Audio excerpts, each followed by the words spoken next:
Hello everyone, good morning. तो sir, हमने शुरू किया था चैप्टर फ्री कंसेंट। उसमें आज हम देख रहे हैं I guess lecture number 3, right? So sir, हमने क्या बोला? कॉन्ट्रैक्ट वैलिड होने के लिए सर पहले तो कंसेंट होना चाहिए, दूसरा कंसेंट फ्री होना चाहिए। कंसेंट होना चाहिए मतलब there should be consensus ad idem, that is meeting of mind, that is both the party should understand same thing in same sense. हमने क्या बोला सर? जब भी कॉन्ट्रैक्ट होगा तो दोनों ही पार्टी को सेम चीजें सेम सेंस में समझनी चाहिए। अगर कंसेंट नहीं है, there is error in consensus and contract will be void ab initio। दूसरा, हमने बोला कॉन्ट्रैक्ट वैलिड होने के सेक्शन 10 बोलता है कि कंसेंट फ्री होना चाहिए। सर, कंसेंट फ्री कब रहेगा? जब कॉन्ट्रैक्ट में इन 5 में से एक भी चीज इन्वॉल्व नहीं है। क्या क्या? Number 1 coercion, number 2 undue influence, number 3 fraud, number 4 misrepresentation and number 5 mistake. अगर कॉन्ट्रैक्ट में इन पांचों में से एक भी चीज इन्वॉल्व है क्लास, मतलब कंसेंट फ्री नहीं है, there is error in causa and contract will be voidable at the option of aggrieved party। Sir, voidable मतलब क्या होगा? voidable मतलब aggrieved party डिसाइड करेंगी कॉन्ट्रैक्ट बनने के बाद कि उसे कॉन्ट्रैक्ट को वैलिड रखना है कि कॉन्ट्रैक्ट को वॉइड कर देना है। अगर वैलिड रखा तो वैलिड रहेगा, अगर वॉइड कर दिया तो कॉन्ट्रैक्ट बिकम्स वॉइड, फिर परफॉर्म करने की जरूरत नहीं है। I hope it is clear. Sir, उसमें हमारा क्वेश्चन हो गया, अनड्यू इन्फ्लुएंस हो गया। Question was section 15, undue influence was section 16। कल की क्लास में हमने क्या देखा था? Class undue influence. हम क्या बोलते हैं सर कि अगर पार्टी के बीच में ऐसा रिलेशन है, आई रिपीट, अगर पार्टी के बीच में ऐसा रिलेशन है कि एक पार्टी दूसरे पार्टी के विल को डोमिनेट कर सकती है, तो ये तो मैटर नहीं करता। मैटर करता है कि इस पोजीशन का अनफेयर एडवांटेज लेके अगर सामने वाले ने कॉन्ट्रैक्ट में एंटर करवाया तो हम बोलेंगे कॉन्ट्रैक्ट में क्या इन्वॉल्व है? Undue influence. सर, एक पार्टी दूसरे पार्टी के विल को डोमिनेट कैसे कर सकती है? ठीक है, देयर आर 3 ऑप्शंस। नंबर 1, अगर that party holds authority over other party, जैसे master and servant, income tax officer and assessee. Is it clear? ठीक है। नंबर 2, अगर उनके बीच में फिड्यूशियल यानी भरोसे का रिलेशनशिप है, जैसे पेरेंट एंड चाइल्ड हो गया, जैसे गुरु और डिसाइपल हो गया। आई hope it is clear. And number 3, अगर एज और इलनेस के कारण, ठीक है, सामने वाला मेंटली, ठीक है, ऑलरेडी ससेप्टेबल है, ठीक है, तो ऐसा हो सकता है। I hope it is clear. Now again, undue influence भी कॉन्ट्रैक्ट वॉइडेबल होगा। पार्टी चाहे तो कॉन्ट्रैक्ट को अवॉइड कर सकती है या रेमिशन करके टर्म्स एंड कंडीशंस ठीक करके कॉन्ट्रैक्ट को वैलिड रख सकती है। Is it clear? नाउ उसमें हमने कल 2 स्पेशल पॉइंट देखे थे क्लास। नंबर 1, ठीक है, कॉन्ट्रैक्ट विद पर्दानशीन वुमेन में देयर इज अ प्रिजम्पशन, यानी अगर पर्दानशीन वुमेन के साथ में कॉन्ट्रैक्ट हुआ तो ये प्रिजम्पशन है कि, ठीक है, अनड्यू इन्फ्लुएंस होगा। ठीक है। नंबर 2, अनकॉन्शनेबल ट्रांजैक्शन जिसके टर्म्स एंड कंडीशन बहुत खराब है, तो ये प्रिजम्पशन है कि अनड्यू इन्फ्लुएंस होगा। सर, ऐसे केस में क्या होगा? क्योंकि ये पहले से प्रिजम्पशन है तो बर्डन ऑफ प्रूफ किस पे आएगा सर? डिफेंडेंट पार्टी पे आएगा कि आपको प्रूव करना पड़ेगा कि साहब ये झूठ बोल रहा है, अनड्यू इन्फ्लुएंस नहीं है। I hope it is clear. ठीक है। नंबर 2, हमने स्पेशल पॉइंट देखा जिसमें हमने देखा क्लास कि अनकॉन्शनेबल ट्रांजैक्शंस में जिसके टर्म्स एंड कंडीशन बहुत ही अनरीजनेबल है, बहुत ही खराब है, वहां हम मानते हैं कि अनड्यू इन्फ्लुएंस हो सकता है। I hope it is clear. ठीक है। ऐसे केस में अगेन बर्डन ऑफ प्रूफ किस पे होगा? डिफेंडेंट पार्टी पे होगा, क्योंकि यहाँ प्रिजम्पशन है तो बर्डन ऑफ प्रूफ किस पे होगा?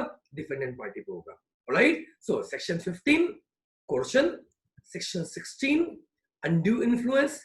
अब हम डील कर रहे हैं क्लास सेक्शन 17, सेक्शन 17 फ्रॉड होने का खतरा। आई रिपीट, सेक्शन 17 फ्रॉड होने का खतरा। So we are dealing with section 17। Section 17 क्या बोलता है, फ्रॉड क्या बोलता है? ठीक है, जल्दी से देखते हैं। ओके।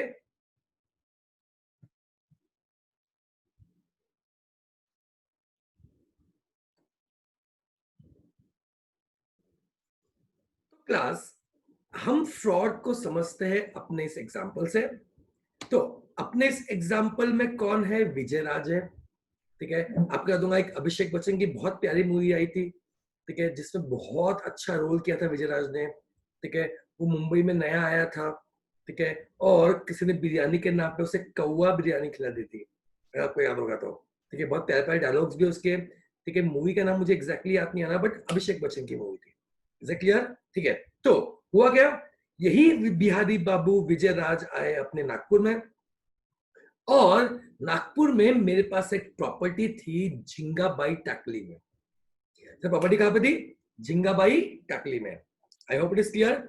नाउ मैंने क्या किया क्लास, ठीक है, मैंने विजय राज को, ठीक है, अपनी प्रॉपर्टी सेल कर दी, ये बोल के कि झिंगाबाई टाकली नागपुर की सबसे प्राइम लोकेशन है।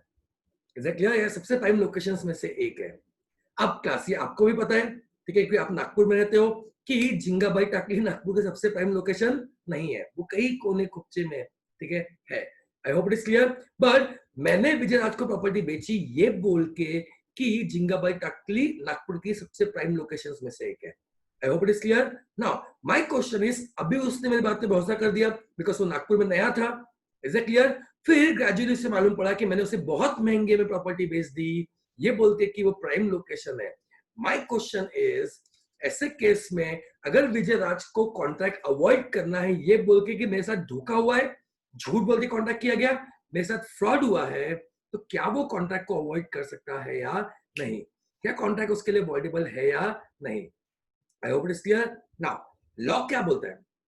लॉ बोलता है देयर इज फ्रॉड अगर आपने फॉल्स स्टेटमेंट बोल के, झूठ बोल के कॉन्ट्रैक्ट करवाया। मुझे बताओ, क्या मैंने झूठ बोल के कॉन्टैक्ट कराया? यस सर, आपने से झूठ बोला कि झिंगाबाई टाकली नागपुर की प्राइम लोकेशन है और उसे प्रॉपर्टी बेच दी, जबकि ऐसा कुछ भी नहीं था। तो क्वेश्चन इज, क्या ऐसे कैसे विजय राज कॉन्ट्रैक्ट को अवॉइड कर सकता है? The answer is yes, because, ठीक है, फ्रॉड के केस में कॉन्ट्रैक्ट क्या होता है? वॉइडेबल होता है at the option of aggrieved party. I hope it is clear. समझ रहा है? चलो आगे बढ़े, नेक्स्ट पॉइंट। ऑलराइट क्लास, तो अपन ने फर्स्ट पॉइंट क्या समझा? अगर आपने फॉल्स स्टेटमेंट देके झूठ बोल के किसी को कॉन्ट्रैक्ट में एंटर करवाया तो हम मानेंगे कॉन्ट्रैक्ट में क्या इन्वॉल्व है? Fraud, and contract will B voidable at the option of agreed party. Is it clear? चलो क्लास, एग्जांपल नंबर 2 देखते हैं। एग्जांपल नंबर 2 में ये कौन है? अपने करण जौहर जी, ठीक है, famous director producer of film industry, और आपको इनके प्रेफरेंसेस तो पता ही है। इस प्रेफरेंस के चलते करण जौहर जी ने कई साल तक शादी नहीं की। क्यों? क्योंकि आपको पता ही है कि क्यों नहीं की। Is it clear? Now point is, ठीक है, कि घर वालों ने कंटिन्यूअसली प्रेशर करते गए कि भाई शादी कर ले, शादी कर ले, शादी कर ले।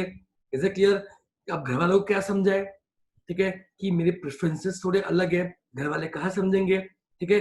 कुछ साल तक उन्होंने शादी को अवॉइड किया। Is it clear? बाद में सोशल प्रेशर के चलते शादी कर ली। Is it clear? अपने एग्जांपल में, ठीक है, किसके साथ? बॉलीवुड की क्वीन राखी सावंत के साथ। आई होप इट इज क्लियर। ठीक है, नाउ मुझे वो आज भी एपिसोड याद है करण जौहर का कॉफी विद करण में, राखी सावंत खुशी से फूले नहीं समाई थी जब करण जौहर ने अपने एपिसोड में बुलाया था। बड़ा इंटरेस्टिंग एपिसोड था, आपने देखना चाहिए वो एपिसोड। ठीक है, तो पॉइंट इज बहुत इंटरेस्टिंग था, मुझे अभी भी कुछ कुछ चीजें याद आ रही जो मैं बोल नहीं सकता यहाँ पे, बट वो राकेश सावंत ने बोला था वहां पे। एनीवेज आप देखना उसे। तो पॉइंट क्या है, ठीक है, करण जौहर ने शादी तो कर ली सोशल प्रेशर में आके, ठीक है, दुनिया वालों के लिए, सोसाइटी के लिए। Is it clear? बट शादी की पहली रात, शादी के पहली रात ही राकेश सावंत को बोल दिया कि देख मैंने सोशल प्रेशर में आके शादी की है तुझसे, बट मुझे तेरे साथ शादी वाला कोई संबंध नहीं बनाना है। Is it clear? मेरी प्रेफरेंसेस कुछ और है, मुझे तेरे साथ शादी वाला कोई संबंध नहीं बनाना है। I hope it is clear. Now point समझो। As per Indian contract act, marriage is a contract. Is it clear? Now question is, fact of the case ये बोल रहा है कि whether Rakhi can avoid the contract post marriage due to fraud. Sir यहां भी fraud है, बिल्कुल fraud है। उसने सोशल प्रेशर में आके शादी की, बट उसे शादी समान कोई, ठीक है, रिलेशनशिप नहीं रखना था राखी सावंत से। आई होप इट इज क्लियर, आप समझ रहे होंगे मैं क्या बोल रहा हूं। तो लॉ क्या बोलता है? लॉ बोलता है yes this is a fraud. Why? Because any promise made without intention to perform. Is it clear? कोई प्रॉमिस किया जहां आपका इंटेंशन टू परफॉर्म नहीं है। सर क्या परफॉर्म करने की बात कर रहे हैं? अपना दिमाग यहां मत लगाओ, ठीक है। कोई भी आपने कॉन्ट्रैक्ट किया जहां आपका कॉन्ट्रैक्ट परफॉर्म करने का इंटेंशन नहीं है। जैसे इस केस में करण जोहर ने क्या बोला, मैं शादी तो तुझसे कर लिया बस शादी परफॉर्म करने का मेरा कोई इंटेंशन नहीं है, तू अलग रहे, खुश रहे, तुझे पैसे दे दूंगा, मैं भी खुश हूँ, शादी वाला हमारे बीच में कोई रिलेशनशिप नहीं रहेगा। Is it clear? So contract is made without any intention to perform the contract. I hope it is clear. तो ऐसे केस में लॉ क्या बोलता है? फ्रॉड है। तो अगर ये फ्रॉड है, क्या राखी सावंत कॉन्ट्रैक्ट को अवॉइड कर सकती है ये बोल के कि उसने मुझे शादी कर लिया, दुनिया वालों के नजरों में ड्रामा क्वीन तो ही वो, दुनिया वालों की नजरों में, पर हमारे बीच में कोई भी ठीक है शादी वाला संबंध नहीं है? I hope it is clear. The answer is yes. Why? Law क्या बोलता है? Yes, rakhi can avoid the contract because अगर आपने कॉन्ट्रैक्ट किया जहां आपका कॉन्ट्रैक्ट परफॉर्म करने का इंटेंशन नहीं था, तो लॉ बोलता है ये भी क्या है? फ्रॉड है। जैसे आपने सेल परचेस कर लिया, बट अगर वो प्रूव हो जाए कि आपका कभी पैसा पे करने का उसको इंटेंशन था ही नहीं, ऐसे केस में हम लॉ बोलेंगे कि कॉन्ट्रैक्ट फ्रॉड है, यहाँ फ्रॉड इन्वॉल्व है and contract is voidable at the option of aggrieve party. Is it clear? So this was an example of promise made without any intention to perform. याद रखना class, ये भी क्या है? Fraud है। Is it clear? चलो आते हैं नेक्स्ट एग्जांपल में। अगेन नेक्स्ट एग्जांपल में मैं हूं और इस केस में क्या हुआ क्लास, ध्यान देना। तो क्लास अपने इस एग्जांपल में मैं गया लड़की देखने। Is it clear? ठीक है। सो वैसे मुझे कभी ये मौका मिला नहीं, मेरी लव मैरिज थी। एनीवेज मैं गया लड़की देखने। Is it clear? लड़की घूंघट में थी। Is it clear? ठीक है। फोटो में देख के रखा था, फोटो में बड़ी सुंदर थी। जब मैं लड़की देखने गया, ठीक है, तो उसकी मम्मी ने ऐसे कुछ खाने की भी सब चीजें लेके आई और बोली कि देखिए हमारी बेटी ने बनाया है। ठीक है, हम सब ने खाया, खाना भी बहुत टेस्टी था। फोटो में लड़की बहुत सुंदर थी। मैं फोटो बार बार इसलिए मेंशन कर रहा हूँ बिकॉज लड़की जो सामने घूंघट में बैठी हुई थी। Is it clear? ठीक है। तो सब कुछ सही था। ठीक है, घर वालों ने बोला कि भाई सब कुछ सही है तो चलो चट मंगनी पट ब्याह करते हैं। Is it clear? और एक हफ्ते में क्लास हमारी शादी हो गई बिकॉज टाइम बहुत कम था, ज्यादा मिलना हुआ नहीं, हमारा कोर्टशिप पीरियड कुछ हो नहीं पाया। Is it clear? सब शादी की तैयारी कर रहे थे और जल्दी जल्दी जल्दी जल्दी एक हफ्ते में हमारी शादी हो गई। Is it clear?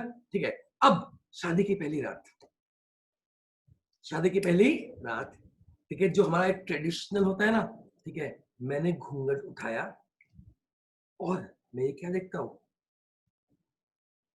ठीक है, शादी हो गई। जैसे मैंने घूंघट उठाया मैं क्या देखता हूं, अरे रे रे रे, लड़की तो स्क्विंट है। ठीक है, लड़की तो स्क्विंट है। स्क्विंट समझता है ना आपको क्या होता है? ठीक है, हिंदी में क्या बोलते हैं उसे मुझे पता नहीं, महाराष्ट्र में कुछ एक वर्ड यूज करते हैं, तिरपट। ठीक है, तिरपट वर्ड यूज करते हैं। हाँ, ये तिरपट है, लेकिन लड़की स्क्विंट है। वो looking London going to Tokyo. हाँ, सो पॉइंट बहुत सिंपल है क्लास कि मुझे घूंघट में ठीक है लड़की मिली थी, लड़की दिखी थी। ठीक है, मुझे पता नहीं था कि वो स्क्विंट है या नहीं। ठीक है, शादी के बाद जब मैंने घूंघट उठाया तो मैंने देखा लड़की क्या है, स्क्विंट है। नो, लड़की स्क्विंट थी। ठीक है, क्या उसके घर वालों ने मुझे बताया? नहीं। क्या लड़की ने मुझे बताया? नहीं।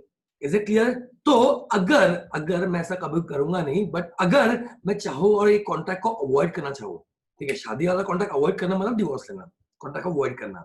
Is it clear? तो अगर मैं कॉन्ट्रैक्ट को अवॉइड करना चाहूँ ये बोल के कि मेरे साथ क्या हुआ है, फ्रॉड हुआ है, क्या मैं कॉन्ट्रैक्ट को अवॉइड कर सकता हूँ या नहीं? ठीक है, फैक्ट ऑफ द केस क्या बोलता है, whether Kunal sir can avoid the contract due to fraud. उनके साथ फ्रॉड हुआ, लड़की तिरपट थी, लड़की ने बताया नहीं।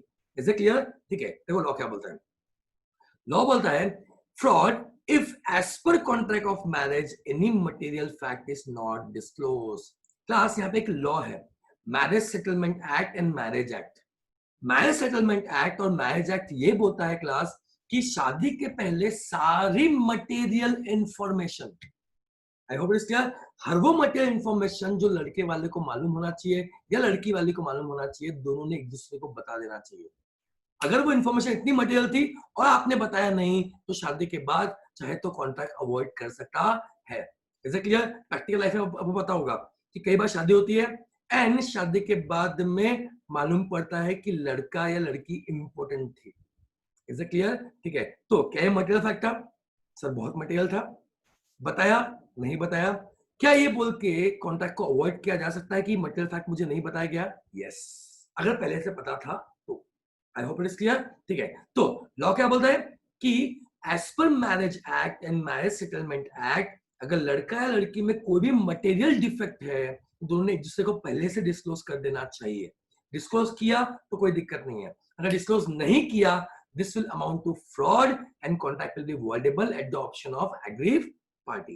Is it clear? So हमने 3 एग्जांपल देखे क्लास फ्रॉड के। एक देखा फॉल्स स्टेटमेंट, झूठ बोल के कॉन्ट्रैक्ट किया, फ्रॉड है।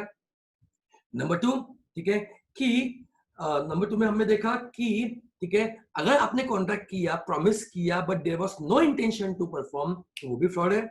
Is it clear? फिर नंबर 3 यहाँ पे देखा हमने कि अगर कोई लॉ बोलता है कि डिस्क्लोज होनी चाहिए कोई चीज, जैसे इस केस में मैरिज एक्ट बोलता है कि डिस्क्लोज होनी चाहिए, आपने डिस्क्लोज नहीं किया, तो वो भी क्या है? फ्रॉड है। Is it clear? सो इससे भी कम टू चार्ज ऑफ, ठीक है, fraud. Fraud section 17 you can see. Is it clear? So section 17 क्या बोलता है sir? What do you mean by fraud? So ठीक है, यहाँ 3 चीजें, एक है मीनिंग, डेफिनेशन, ठीक है, और इफेक्ट और other important points. Is it clear? So सबसे पहले बात करते हैं मीनिंग और डेफिनेशन ऑफ फ्रॉड। क्या बोलता है? Fraud means and includes. देखो क्लास, एक इंटरेस्टिंग चीज सिखा रहा हूं आज आपको मैं। जब भी हम ऐसी डेफिनेशन देते हैं जहां मीन्स भी लिखा आता है एंड इंक्लूड्स भी लिखा होता है, मतलब इन्हें हम बोलते हैं एग्जॉस्टिव डेफिनेशन। आई रिपीट, इन्हें हम बोलते हैं exhaustive definition. Sir exhaustive definition क्या होता है? जिसमें मीनिंग, एग्जाम्पल, सब कुछ उसी के अंदर दे दिया जाता है। आई रिपीट, जिसमें मीनिंग एंड एग्जाम्पल दोनों भी उसी के अंदर दे दिया जाता है, एंड हमने जो बोला वही है और कुछ नहीं है। एग्जॉस्टिव है, जो हम बोल रहे हैं उतना ही चाहिए और कुछ नहीं है, इस एग्जॉस्टिव डेफिनेशन। ठीक है, और मीन्स एंड इंक्लूड्स दोनों लिखा रहा, मतलब इसका मीनिंग भी वही है और ठीक है, इसके एग्जांपल्स जो दिए हैं वो भी वही है। Is it clear? This is called as exhaustive definition. So fraud means and includes, number 1 false statement, अगर आपने झूठ बोल के कॉन्ट्रैक्ट किया, ठीक है, तो हम मानेंगे यहां फ्रॉड है। Number 2 active concealment. एक्टिव मतलब क्लास जानबूझ के, एंड कंसील करना मतलब छुपाना। Active concealment, I hope it is clear. So law क्या बोलता है? अगर आपने जानबूझ के छुपाया कोई चीज, देखो क्या लिखा नीचे, where there was duty to speak. सब ड्यूटी टू स्पीक क्या आता है? ड्यूटी वहां आता है क्लास जहां कोई ना कोई लॉ आता है। आई रिपीट, ड्यूटी वहां आता है जहां कोई ना कोई लॉ आता है। Is it clear? जैसे वो शादी वाले एग्जांपल में कोई ना कोई लॉ था, मैरिज एक्ट था, वो क्या बोलता है कि लड़की स्क्विंट थी, हेलो, बट आपने जानबूझ के छुपाया, आपने बताया नहीं। Is it clear? क्या ड्यूटी टू स्पीक थी? यस, लॉ बोलता था कि आपने सारे मटेरियल फैक्ट बताने चाहिए। Hello, so duty to speak थी, बट आपने बताया क्या? नहीं। याद रखना, एक्टिव कंसीलमेंट भी फ्रॉड है। मतलब आई रिपीट, नंबर 1 झूठ बोलना भी फ्रॉड है। नंबर 2 जहां बताना चाहिए था वहां जानबूझ के छुपाया, तो वो भी क्या है? फ्रॉड है। इसलिए देखो, मैं सिर्फ एक्टिव कंज्यूमर वर्ड यूज नहीं कर रहा, मैं एक्टिव कंज्यूमर के साथ में ब्रैकेट में लिख रहा हूं where there is duty to speak. जहां ड्यूटी टू स्पीक नहीं है, वहां नहीं बताया, तो फ्रॉड नहीं है। I hope it is clear. For example, मैं आपको सेकेंड हैंड बाइक बेच रहा हूं और उसमें इंजन का काम हुआ है। आई रिपीट, ठीक है, मैं आपको सेकेंड हैंड कार बाइक बेच रहा हूं जिसमें इंजन का काम हो चुका है, उसका इंजन खुल चुका है। नाउ प्लस आपको पता होगा कि जो बाइक्स या स्कूटर्स खरीदता है, अगर इंजन का खुल चुका है तो कहीं ना कहीं रिपेयर्स का वर्क बढ़ जाता है। I hope it is clear. ठीक है, एनीवेज, वो सेकेंड हैंड बाइक थी, ठीक है, कोई लॉ ऐसा मुझे नहीं बोलता कि डिस्क्लोज करे खुद से, अनलेस सामने वाला पार्टी मुझे पूछ रहा है तो अलग बात है। तो क्योंकि मुझे कोई लॉ डिस्क्लोज करने नहीं बोलता, मेरा ड्यूटी टू स्पीक नहीं है। एंड अगर मेरा ड्यूटी टू स्पीक नहीं है और मैंने उसे नहीं बताया कि इंजन खुला हुआ है, तो ये एक्टिव कंसीलमेंट नहीं है, ये फ्रॉड नहीं है। सर बोलना क्या चाह रहे हो? आई रिपीट, ठीक है, जहां ड्यूटी टू स्पीक था, और ड्यूटी टू स्पीक कहा था जहां कोई ना कोई लॉ है जो बोलता है कि बताना पड़ेगा। ठीक है, जहां ड्यूटी टू स्पीक नहीं था, वहां मैंने अगर कुछ नहीं बोला तो एक्टिव कंसीलमेंट नहीं होगा। और जहां किसी ना किसी लॉ से मुझे कोई ड्यूटी आती है कि मुझे बताना कंपलसरी है, अगर मैंने नहीं बताया क्लास, तो ये क्या होगा? फ्रॉड होगा। Is it clear? कितने पॉइंट हो गए? 2। नंबर वन, झूठ बोल के कॉन्टैक्ट किया, ये भी फ्रॉड है। नंबर टू, जहां ड्यूटी टू स्पीक थी, बताना चाहिए था, मैंने नहीं बताया, एक्टिव कंसीलमेंट किया, वो भी क्या है, फ्रॉड है। Number three, promise made without any intention to perform. Karan Johar वाले एग्जांपल में देखा था अपन ने कि आपने कॉन्ट्रैक्ट तो किया, प्रॉमिस तो किया, बट अगर आपको वो कॉन्ट्रैक्ट परफॉर्म करने का इंटेंशन पहले से नहीं था, तो ऐसे केस में एग्रीड पार्टी चाहे तो कॉन्ट्रैक्ट को अवॉइड कर सकती है फ्रॉड बोल के। ओके, कितने पॉइंट हो गए, 3। Number 4, any other act fitted to deceive. देखो क्लास, ओपन एंड डेफिनेशन भी हो गई कि इन तीनों को छोड़ के और कोई भी एक्ट जिसमें लग रहा है कि एक पार्टी दूसरे पार्टी को डिसीव कर रही है, उल्लू बना रही है, कॉन्ट्रैक्ट करवा रही है, बट झूठ बोल रही है, गलत टर्म्स में कॉन्ट्रैक्ट करा रही है। डिसीव मतलब उल्लू बनाना, ठीक है, हमारे नागपुर के लैंग्वेज में बोलते हैं सी बनाना। अब सी क्या है आप समझ चुके हो, इज इट क्लियर, ठीक है। सो ऐसे कोई भी एक्ट जिसमें एक पार्टी दूसरे पार्टी को डिसीव कर रही है, उसे भी क्या बोलेंगे, फ्रॉड। कितने पॉइंट हो गए सर, 4। बोलते चलो मेरे साथ में। Number 1, false statement. Number 2, active concealment. Number 3, promise made without any intention to perform. Number 4, any other act of deceive. And last point, fraud as per any other law. यानी contract act छोड़ो, कोई और law भी बोलता है कि वो fraud है, तो वो फ्रॉड है। जैसे अपने एग्जांपल में, ठीक है, मैरिज एक्ट बोलता है कि बताया नहीं तो फ्रॉड है, तो मान लेंगे फ्रॉड है। इज इट क्लियर, यानी कॉन्ट्रैक्ट एक्ट को छोड़ के और कोई भी एक्ट अगर फ्रॉड बोलती है उसे, तो हम मान लेंगे कि वो क्या है, फ्रॉड है। Is it clear, there are 5 examples, ये डेफिनेशन भी है, ये एग्जांपल्स भी है किसका, fraud. Is it clear. Now sir, fraud के केस में इफेक्ट क्या होगा, इंपैक्ट क्या होगा, कॉन्ट्रैक्ट पे क्या असर पड़ेगा। Number 1, contract is voidable at the option of agreed party. मतलब एग्रीड पार्टी चाहे तो कॉन्ट्रैक्ट को अवॉइड कर सकता है या वायलेट भी कर सकता है। नेक्स्ट पॉइंट, अगर उसने कॉन्ट्रैक्ट को अवॉइड कर दिया, कॉन्ट्रैक्ट को खत्म कर दिया, जिसने जिसको जो दे चुका है, अगर दे चुका है, जिसने जिसको जो दे चुका है उन्हें वापस देना पड़ेगा। क्यों सर, बिकॉज क्लास कॉन्ट्रैक्ट खत्म हो चुका है। इज इट क्लियर, कॉन्ट्रैक्ट आपने अवॉइड कर दिया, जब वो कॉन्ट्रैक्ट ही वैलिड नहीं है तो भाई लाओ मेरे पैसे और जाओ अपने घर पे। अगर वो कॉन्ट्रैक्ट ही वैलिड नहीं है तो भाई जिसने इसको जो दिया था वापस दे दो, फिर कॉन्ट्रैक्ट खत्म हो चुका है। रेस्टिट्यूशन ऑफ बेनिफिट अलाउ है यहाँ पे, ठीक है। Next point, sir agreed party can also claim damages. Sir इसे अलग से इतना स्टार वार क्यों बनाया, तामझाम क्यों किया, रेड में क्यों लिखा, क्योंकि क्लास पहले के दोनों केस में, कोर्शन एंड अनड्यू इन्फ्लुएंस में, आप कॉन्ट्रैक्ट को तो अवॉइड कर सकते थे, बट आप डैमेजेस क्लेम नहीं कर सकते थे। आई रिपीट, आप कॉन्ट्रैक्ट को तो अवॉइड कर सकते थे, बट आप डैमेजेस क्लेम नहीं कर सकते थे। बट फ्रॉड में स्पेसिफिकली एडिशनल पनिशमेंट दी हुई है कि भाई तुम कॉन्ट्रैक्ट को भी अवॉइड कर सकते हो, और क्योंकि इस बंदे ने इस बंदे को धोखा दिया, उसके साथ कॉन्ट्रैक्ट किया धोखा देके, इज इट क्लियर। तो अगर इस बंदे को बेचारे एग्रीड पार्टी को जो रो रहा है, जिसके साथ में गलत हुआ है, अगर वो चाहे तो कॉन्ट्रैक्ट को अवॉइड तो कर ही सकता है, बट साथ साथ उसको जो नुकसान हुआ, जो डैमेज हुआ, याद रखना क्लास, डैमेजेस भी क्लेम कर सकता है। आई रिपीट, फ्रॉड में आप ना सिर्फ कॉन्ट्रैक्ट को अवॉइड कर सकते हो, आप डैमेजेस भी क्लेम कर सकते हो। एंड फ्री कंसेंट में पांचों एग्जांपल में से डैमेज क्लेम करने का ऑप्शन सिर्फ किस में है, फ्रॉड में है। इज इट क्लियर, ठीक है, ये एडिशनल पॉइंट याद रखना। नाउ अदर इंपॉर्टेंट पॉइंट्स क्या बोलते हैं, देखते हैं क्लास। ऑलराइट क्लास, चलो पॉइंट नंबर 1 क्या बोलता है, fraud should relate to material fact.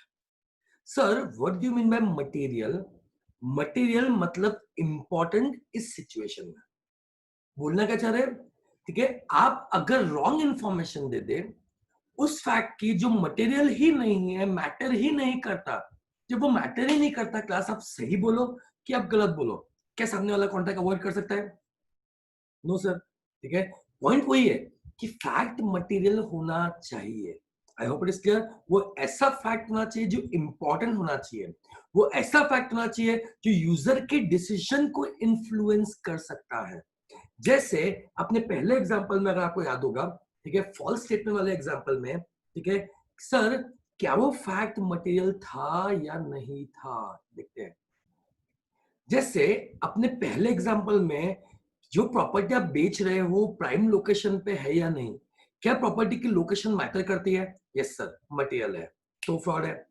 ठीक है, अपने दूसरे एग्जांपल में अगर आपको याद होगा, ठीक है, करण जौहर वाले एग्जांपल में, ठीक है, क्या लड़की क्या शादी करने के बाद शादी वाला संबंध नहीं निभाना ये मटेरियल फैक्ट है? सर बहुत मटेरियल फैक्ट है। ठीक है, वैसे ही आपने अपने और एक एग्जांपल में देखा था कि लड़की स्क्विंट है, क्या ये मटेरियल फैक्ट है? आई एम सॉरी टू से दिस, ठीक है, सोसाइटी अपनी थोड़ी ऐसी ही है, ठीक है, एनीवेज, ठीक है, मेरे लिए शायद मटेरियल नहीं होगा, एग्जांपल दे रहा हूं आपको, ठीक है, प्रैक्टिकली बता रहा हूँ, बट ठीक है, सोसाइटी के लिए ये चीजें बहुत मटेरियल हो जाती है, लड़की स्क्विंट है, या लड़की को कोई दोष है, या लड़की को कोई दोष है, is it clear? So fraud वो होगा क्लास जो उस फैक्ट को लेके जो मटेरियल है। सर मटेरियल नहीं है वाला एग्जांपल दो। चलो आपको मैं एक एग्जांपल देता हूँ।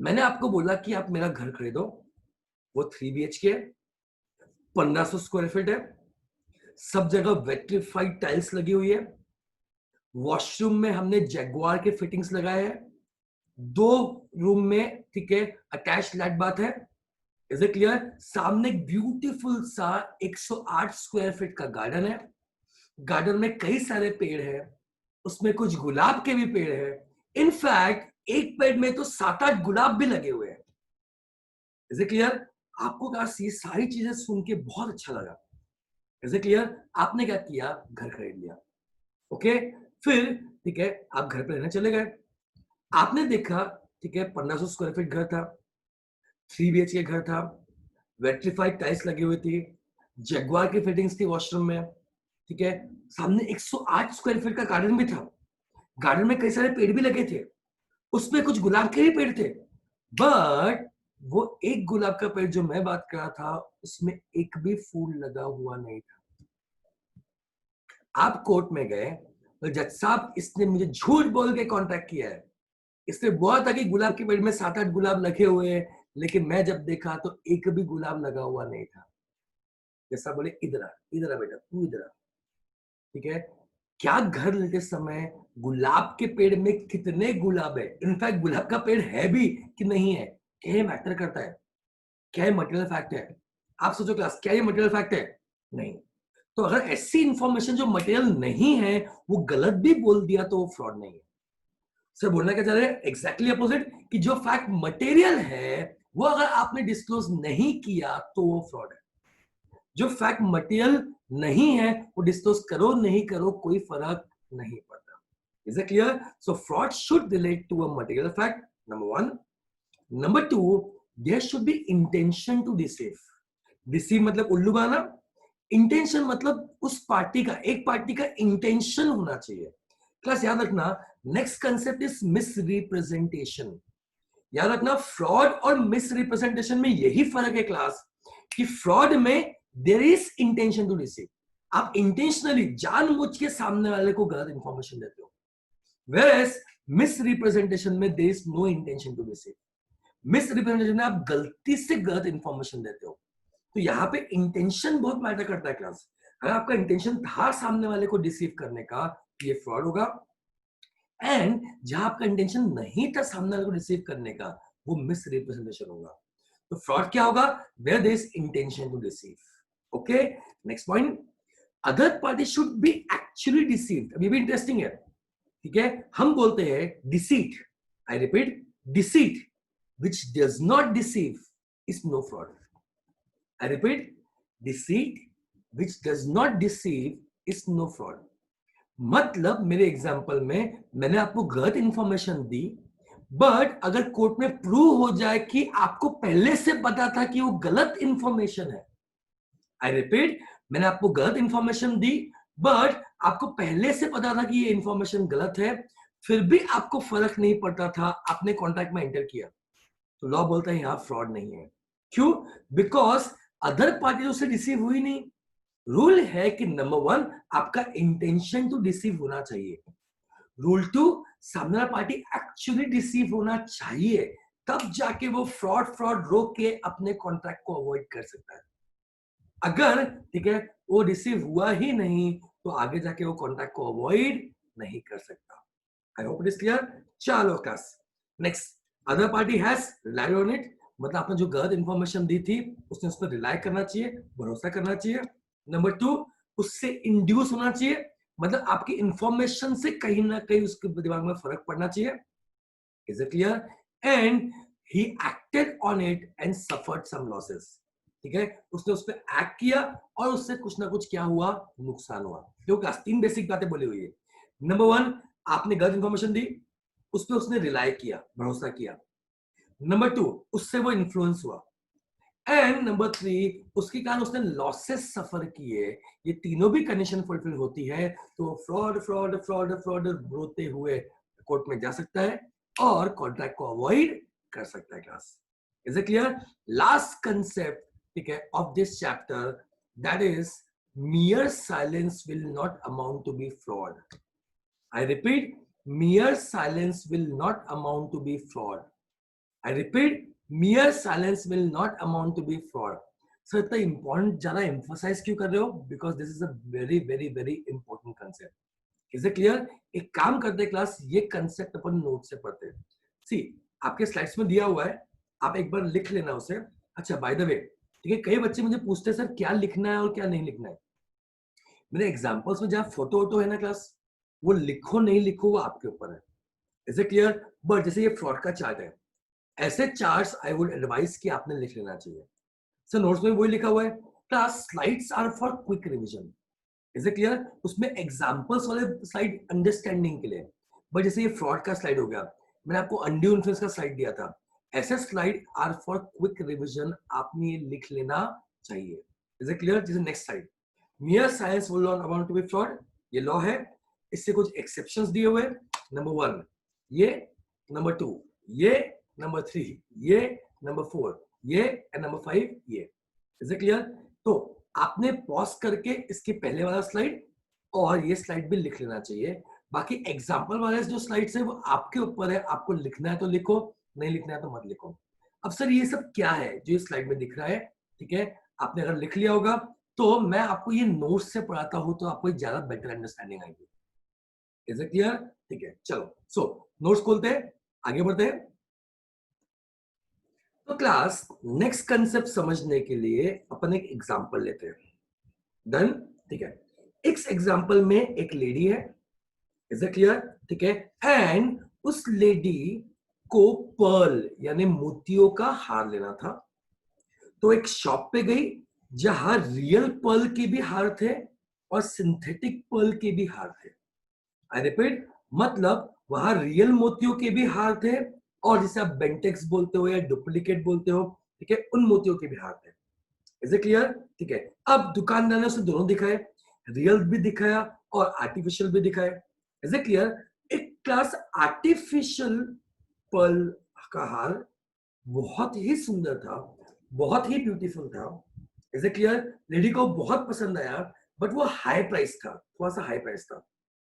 तो क्योंकि वो हाई प्राइस था तो लेडी को लगा शायद ये रियल पर्ल होगा. आई रिपीट, ठीक है, वो रियल पर्ल भी हार दिखा रहा था और सिंथेटिक पर्ल के भी हार दिखा रहा था. ठीक है, एक हार उसने दिखाया जो हाई प्राइस था लेकिन सिंथेटिक था, आर्टिफिशियल था. Is it clear? एंड क्योंकि वो हाई प्राइस था तो लेडी को लगा शायद ये क्या होगा, रियल होगा. बट क्लास, लेडी ने पूछा नहीं, और लेडी ने पूछा नहीं तो दुकानदार ने भी नहीं बताया कि रियल है कि सिंथेटिक है. I hope it is clear. Is it clear? ठीक है, लेडी ने वो हार खरीद लिया. लेडी ने हार खरीदा और घर पे गई, और घर पे जाने के बाद हस्बैंड को वो हार फेंक के मारा और बोला, देखो आप हमेशा बोलते हो कि मैं अच्छी डील लेके नहीं आती, देखो इतना सुंदर मोतियों का हार, ठीक है, मैंने इतने सस्ते में लिया है. अब सस्ता क्यों? बिकॉज वो ओरिजिनल के हिसाब से तो सस्ता ही था. Is it clear? हस्बैंड ने वो हार उठाया, ठीक है, उसे रब किया. एक्चुअली मोतियों का हार चेक करने के लिए कि वो रियल है कि नहीं, उसे रब करना पड़ता है.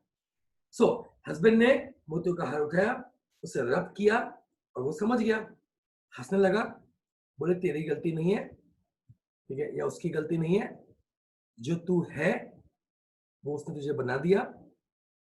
वाइफ बोली क्या बोल रहे हो? बोले गधी, ठीक है, ये आर्टिफिशियल मोतियों का हार है. वाइफ बोले कैसे बोल रहे हो, ये तो बहुत महंगा है. बोले महंगा सस्ता मुझे नहीं पता, बट ये आर्टिफिशियल मोती का हार है.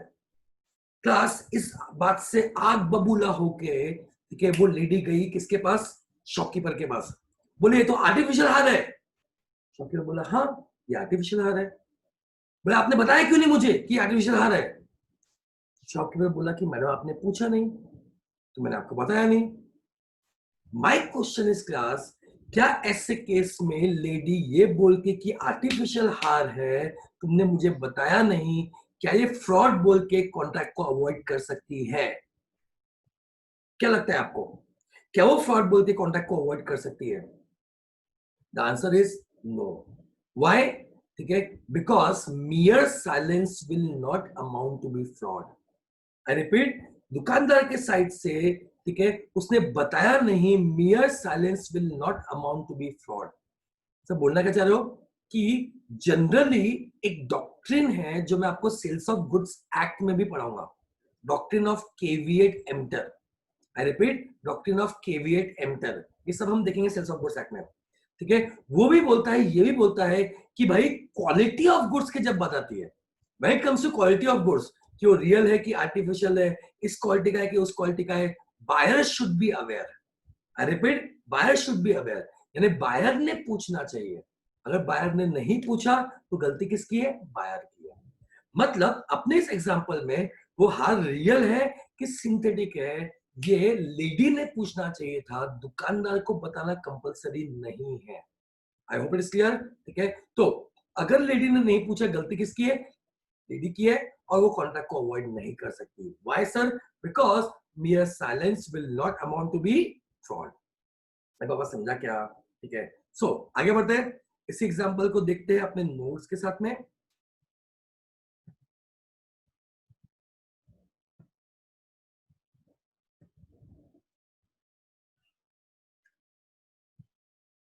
मेरे अश्क कह रहे मेरा फसाना।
सो ये हो गया fraud. Fraud means and includes हो गया false statement, active concealment, promise made without any intention to perform, any other act of deceit, and कोई और लॉ अगर बोलता है कि वो फ्रॉड है तो फ्रॉड है. Is it clear? ठीक है, चलो आगे बढ़ते हैं. नाउ नेक्स्ट पॉइंट हम देख रहे हैं क्लास. ठीक है, एसेंशियल एलिमेंट्स. एक तो सर मटेरियल फैक्ट को लेके होना चाहिए. Okay sir. दूसरा, intention should be to induce other party to act upon it. मतलब हमने झूठ क्यों बोला? क्योंकि हम चाहते हैं कि सामने वाली पार्टी ने उसमें एक्ट करना चाहिए. Okay, next point, there should be intention to deceive. You can see intention to deceive होना चाहिए. Okay, next, other party should actually be deceived. ये सारे पॉइंट्स हम देख चुके हैं class. Now mere silence will not amount to be fraud. Mere silence will not amount to be fraud. Is it clear? अभी हमने रेडियो वाला example देखा. देखो ये फर्स्ट एग्जांपल. ठीक है, जहां दुकानदार को लेडी ने पूछा नहीं और दुकानदार के ऊपर कोई ड्यूटी नहीं थी, उसने नहीं बोला. क्या ये फ्रॉड होगा? नहीं, लेडी कॉन्ट्रैक्ट को अवॉइड नहीं कर सकती. Okay, now coming two example number 2. Example number 2 पढ़ो. H sold W certain pigs. Pigs were suffering from fever. Okay, and H knew it. Seller को पता था कि पिग को फीवर है. ठीक है, but the pigs were sold with all faults. Sir ये क्या होता है? जब भी सेलर और बायर के बीच में कोई कॉन्ट्रैक्ट होता है कि विद ऑल फॉल्ट्स, मतलब डिफेक्ट कोई भी हो, हम सारे डिफेक्ट के साथ में खरीद रहे हैं. जब क्लास बायर सारे डिफेक्ट के साथ में खरीद रहा है तो ऑब्वियस सी बात है पिग को फीवर है, ये है, वो है, उसे बताने की जरूरत नहीं है. Is it clear? तो एच ने अगर फैक्ट डिस्क्लोज नहीं किया, क्या ये फ्रॉड होगा? नहीं, there was no fraud. Is it clear? ठीक है, next for example number 3. A sells by auction to B a horse which A knows to be unsound. So इस एग्जांपल में क्या हुआ? A को पता था कि घोड़ा पागल है, बट B ने पूछा नहीं, A ने बताया नहीं और ऑक्शन में उसे घोड़ा बेच दिया. Is it clear? बाद में जाके B को मालूम पड़ा कि घोड़ा क्या है? पागल है. नाउ गाइस, ऐसा कोई भी लॉ नहीं है जो बोलता है कि घोड़ा पागल है तो बताना चाहिए. Is it clear? ठीक है, बायर का काम है कि उसने पूछना चाहिए कि घोड़ा को पागल तो नहीं है, घोड़े को कोई प्रॉब्लम तो नहीं है, प्लीज बता दो. अगर बायर ने नहीं पूछा, बायर शुड बी अवेयर. अगर बायर ने नहीं पूछा, गलती किसकी है? बायर की है. इस सेल्स ऑफ गुड्स एक्ट में भी बोलते हैं डॉक्ट्रिन ऑफ केविट एम्प्टर, और ये भी बोलता है लॉ की mere science will not amount to be fraud. I hope it is clear. चलो, सो आगे बढ़ते हैं. Sir mere science will not amount to be fraud. अब हम क्या पढ़ रहे हैं सर? उसके एक्सेप्शंस पढ़ रहे हैं. आई रिपीट, हम उससे क्या पढ़ रहे हैं? एक्सेप्शंस पढ़ रहे हैं. मतलब इन सारे कॉन्ट्रैक्ट में even mere silence will amount to be fraud. तो आपके चार्ट में दिखा था पीपीटी में, मैं यहां समझा रहा हूं आपको. Okay, number 1, contract of uberrimae fidei. So uberrimae fidei मतलब क्या होता है?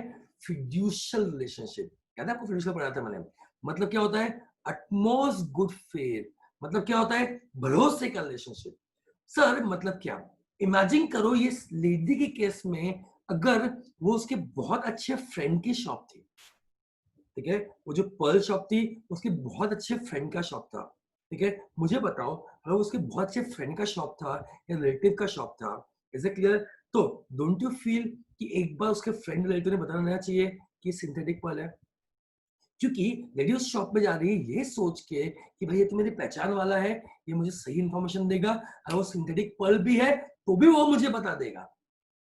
लॉ बोलता है जहां बहुत भरोसे का रिलेशनशिप है, गुड फेथ का रिलेशनशिप है, ऐसे केस में सेलर ने हर चीज बता देनी चाहिए. अगर सेलर ने नहीं बताया तो even that will amount to be fraud. Is it clear class? ठीक है, number 2, where there is duty to speak. Class में पहले पॉइंट से क्लास में यही बोल रहा हूं आपको कि एक्टिव कंसीलमेंट और mere silence will not be fraud unless there is some duty to speak. ठीक है, जैसे घोड़े वाले केस में वो फ्रॉड नहीं है क्योंकि बताना नहीं बताना वो कोई ड्यूटी नहीं है. और याद रखना क्लास, ड्यूटी किससे आती है? ड्यूटी हमेशा आती है लॉ से. ड्यूटी हमेशा किससे आती है? लॉ. अगर कोई लॉ बोलता है कि वो बताना चाहिए और आपने नहीं बताया, then even mere silence will amount to be fraud. I repeat, कोई लॉ अगर बोलता है कि आपने बताना चाहिए और आपने नहीं बताया तो even mere silence will amount to be fraud. जैसे कॉन्ट्रैक्ट ऑफ इंश्योरेंस की बात कर रहे हैं. इंश्योरेंस वाले कॉन्ट्रैक्ट में इंश्योरेंस कंपनी या उसका एजेंट आपको सारे मटेरियल फैक्ट बताने चाहिए.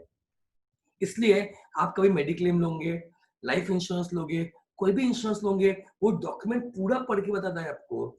इनफैक्ट ये होने के बाद में फोन भी आता है कंपनी से कि ये चीजें आपको पता है कि नहीं है। क्यों? बिकॉज अगर बिना कोई चीज बताए आपने कॉन्ट्रैक्ट किया उनके साथ में, ठीक है, बाद में कुछ गड़बड़ी हुई तो, ठीक है, वो फ्रॉड माना जाएगा।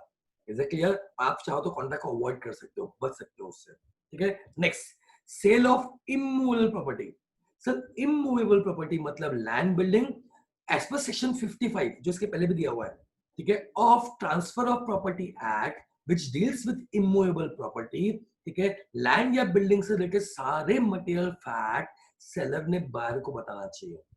अगर उसने नहीं बताया तो गलती किसकी होगी? सेलर की। ऐसे कैसे बायर चाहे तो कॉन्ट्रैक्ट को अवॉइड कर सकता है। ठीक है, सेम वैसे अलॉटमेंट ऑफ शेयर्स में हम बोलते हैं कि कंपनी ने थ्रू प्रोस्पेक्टस सारी मटेरियल इंफॉर्मेशन बायर को देनी चाहिए। अगर बायर को इंफॉर्मेशन नहीं दिया, कुछ भी गड़बड़ी है तो गलती किसकी है? गलती किसकी है? कंपनी की है। और बायर यानी जो अलॉटी ऑफ शेयर्स है, वो चाहे तो शेयर वाला कॉन्ट्रैक्ट कैंसिल करके शेयर वापस दे सकता है कंपनी को। Is it clear? Contract of marriage भी हम देख चुके हैं। एंड फैमिली सेटलमेंट में बंटवारे में सारी चीजें हर एक को क्लियरली कम्युनिकेट होनी चाहिए। अभी मेरा एक बहुत, ठीक है, क्लोज रिलेशन में एक केस था जिसमें बंटवारा हुआ, बट सारे इंफॉर्मेशन नहीं दिए गए कि शेयर्स भी थे उनके नाम से, ये नहीं बताया था। तो बाद में प्रूव हुआ कि भाई ये बंटवारा का कॉन्ट्रैक्ट वैलिड नहीं है क्योंकि सारे मटेरियल फैक्ट डिस्क्लोज नहीं हुए थे। And it is a duty to speak as per family settlement act. ठीक है, HUF Hindu undivided family act, ये कंपलसरी है कि सारे मटेरियल फैक्ट डिस्क्लोज होने चाहिए। सर बोलना क्या चाह रहे हो? पॉइंट नंबर 1 क्या बोलते हैं? अगर आपको इसमें भरोसे का रिलेशनशिप था तो even mere science will amount to be fraud. Number 2, अगर कोई लॉ बोलता है कि आपकी ड्यूटी टू स्पीक थी और आपने नहीं बोला तो even mere science will amount to be fraud. ठीक है, सी क्या बोलते हैं sir? Where silence is equal to speech. एक सिंपल सा एग्जांपल लेते हैं, जहां आपने शांत भी रहे तो समझ गया कि आप झूठ बोल रहे हो। सर क्या एग्जांपल लेते हैं?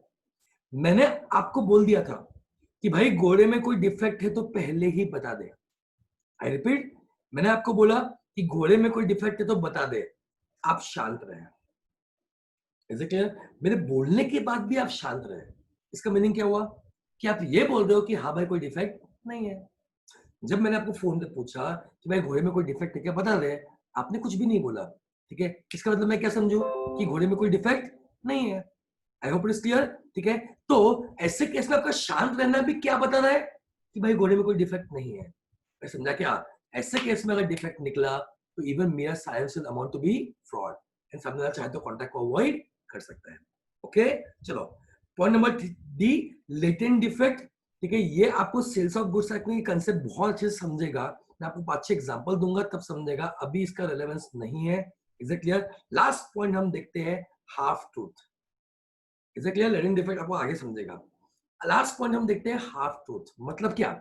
मतलब, ठीक है, अगर आपने सच तो बताया, इज इट क्लियर, बट कुछ चीजें बताई और कुछ मटेरियल चीजें छुपाई।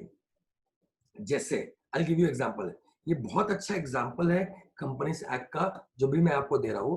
ठीक है, आपने प्रोस्पेक्टस दिया और उससे बोला हमारी कंपनी कितनी अच्छी है, पिछले 10 साल से हम हर साल डिविडेंड पे करते हैं।